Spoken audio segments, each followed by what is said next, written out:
Assalamualaikum warahmatullahi wabarakatuh. Saya Suci Pratama Putri, NPM 1902.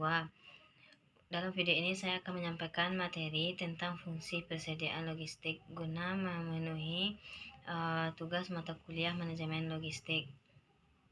Yang pertama itu apa fungsi persediaan logistik. Adapun fungsi persediaan logistik itu terbagi menjadi 7, yaitu yang pertama bad stock atau lost size inventory, yang kedua fluctuation stock, yang ketiga anticipation stock, yang keempat itu ada raw material stock atau persediaan bahan baku, yang kelima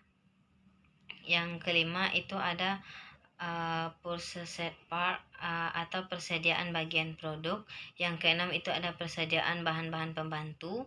Yang ketujuh itu ada persediaan barang setengah jadi atau barang dalam proses.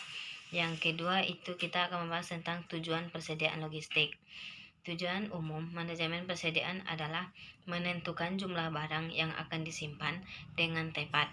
Persediaan harus diatur sedemikian rupa sehingga proses bisnis perusahaan tetap stabil dalam kondisi apapun. Namun, tetap diperhatikan jumlah barang yang disimpan agar biaya investasi yang dikeluarkan akibat penyimpanan tidak merugikan perusahaan. Adapun ada 7 tujuan penting dari persediaan ini, yaitu yang pertama itu ada fungsi ganda. Fungsi utama persediaan adalah memisahkan proses produksi dan distribusi. Yang kedua, mengantisipasi adanya inflasi. Persediaan dapat mengantisipasi perubahan harga dan inflasi. Yang ketiga, memperoleh diskon terhadap persediaan yang dibeli. Yang keempat itu menjaga adanya ketidakpastian. Yang kelima itu menjaga produksi dan pembelian yang ekonomis dengan menentukan ukuran lot. Yang ketujuh itu mengantisipasi perubahan permintaan dan penawaran. Dan yang kedelapan itu memenuhi kebutuhan secara terus-menerus. Yang ketiga itu ada prinsip persediaan logistik. Adapun prinsip-prinsip persediaan logistik ini yaitu yang pertama mengurangi ukuran lot dan meningkatkan frekuensi pemesanan. Yang kedua itu mengurangi persediaan pendukung buffer inventory. Yang ketiga itu mengurangi biaya pembelian. Dan yang keempat itu meningkatkan penanganan material item-item persediaan.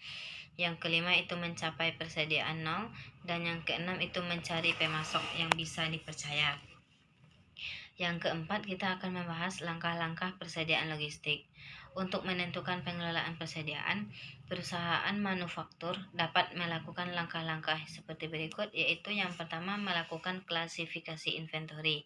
Maksudnya perusahaan memilih persediaan dalam berbagai jenis. Ada beberapa cara untuk memilih atau mengklasifikasi, misalnya dari perspektif akuntansi, inventory dibedakan dalam jenis inventory, persediaan bahan baku yang berasal dari pemasok, dan persediaan barang dalam proses atau setengah jadi. Yang kedua itu atur batas minimum persediaan.